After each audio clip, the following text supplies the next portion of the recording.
In this video, I'm going to go over the various features on the handlebar and the advanced setting menu of the display screen on this Jasion Retrovolt. Now, to turn on and off the bike, you're going to turn the battery on and then hit the power button. This turns the screen off, and it also turns the screen on. We're going to start here on the left. This is the headlight button. This is the directionals. They're only in the rear. Then you have a horn, and then moving over here to the remote for the display, there's a plus, power, minus, and then this little speedometer, which is the cruise control, and then this I button for the information. Now the plus allows you to move the pedal assist modes up, and then the minus moves it down. Now the different pedal assist modes will change how fast you'll want to go. Now the highest speed, they call it sport mode, will get you almost 30 miles an hour, which is pretty impressive for a bike of this price point. Now the minus button brings the pedal assist modes down. This is how the cruise control works. What you're going to do is turn it on. There's going to be a little icon on the screen, and then you'll throttle up and you'll hold the speed for about 3 seconds. Then you can let go and it will hold the speed that you want indefinitely, and then if you just hit the brake, the cruise control will come off. It's kind of a nice feature that you can toggle this on and off. Now the information button, you have an odometer, you have a trip, then you have a time, and then you have the power. The power is how much power the motor's using. So it will use and tell you how many watts that the motor is pulling. There's also a walk feature. I believe if you hold this button down, it will go into walk mode. You can hear it. It's only about 3 miles an hour, so it assists you while you're walking. And then to turn that off, you'll just tap one of the brakes, which cuts it out. Over here, you have your 7-speed shifter. This pushes the speed up, and then you have the thumb to go down. That changes 7 speeds, and then this is the half-twist throttle. Now, to get into the advanced settings menu, you're going to simply hold the plus and minus button, and it drops you into the advanced settings menu. This is P01. P01 is for screen brightness. In order to change that, you can go down, hit the I button, and it will go down here to the lower number, and you can change that. 2 is the brighter setting. And then if you hit it again, it goes back to 0 and 1 are the same. They're the dimmer settings.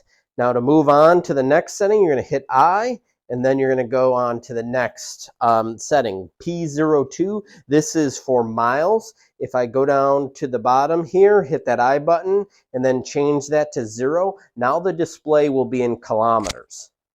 So I'm going to put this back to miles because I'm here in America. And now I'm going to go to P03.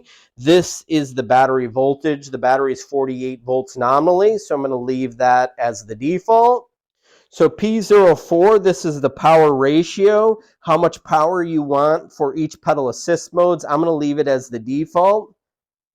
Moving on to the next setting, P05. This is how many pedal assist modes. You can change this to 3. You can also change it to 9, I believe. I'm going to leave that as the default. Moving on to P06, this is the wheel diameter on the outside. It's a 20-inch diameter wheel, but the tires are 23 inches. If you move this number a little bit, your speedometer can be off a little bit here and there, and it might be corrected if you feel that it's too high of a speed that it's reading and it's not accurate. But I'm going to leave that as the default. Moving on to P07, that's the number of magnets in the sensor that measure the speed. I'm going to leave that as the default. Moving on to P08, this is the speed limit in kilometers. It's set to 63 kilometers. You can change this to 100. I changed it and I didn't notice a big difference in top speed. A lot of times I will change that to 100 kilometers so that it's not limited the top speed. But moving on, I'm going to go to P09. This is the 0 start and non-zero start. I'm not quite sure what that is. I'm going to just leave it as the default. So for P10, this is the drive mode. If you set this to 0, 0, it'll be throttle only. 0, 1 is pedal assist only. It disables the throttle. And 0, 2, which I have, you're allowed to use the throttle and the pedal assist mode. So moving on, P11, this is the power sensitivity of the cadence sensor. You can change this if you want it to be more sensitive or less sensitive. P12, this is the power startup for pedal assist modes. I believe you can change this so that when it turns on, it'll be in a default mode for your pedal assisting. Moving on to P13, this is the number of magnets for power sensing. I'm going to leave that as the default. P14, this is the current. It's set to 22 amps. Now, if you want a little more acceleration, you can change this. The max will be 25.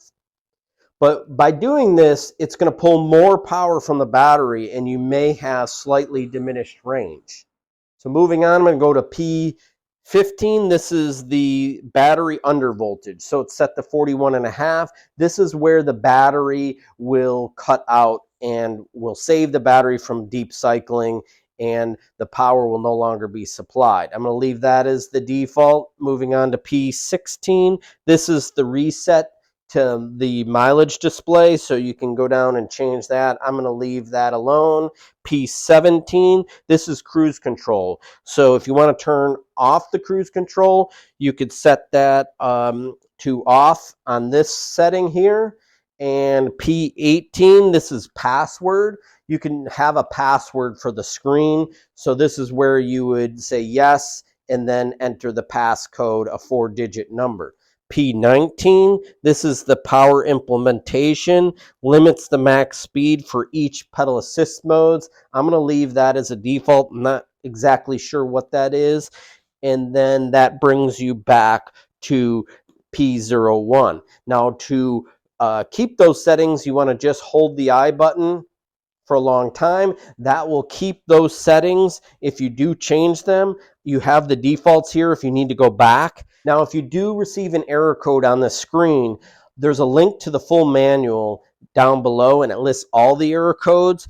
But one of the things that I recommend if you do receive an error code, make sure that there isn't this little exclamation here. That little exclamation is when the brake lever's pulled. Sometimes the motor won't kick in because it has these motor kill switch. See, I can't turn the motor on when the brake is pulled. So it's only when the brakes are off. Especially if you have an accident or wreck, sometimes these levers can get damaged, so check that. The other thing, if the throttle's not working, I recommend checking these connections just in case it gets moisture or water in. And then the other thing, if you're having an error code with the motor or motor fault, there's a connection down by the motor. I would disconnect that and reconnect it, make sure it's seated and there's no water in there.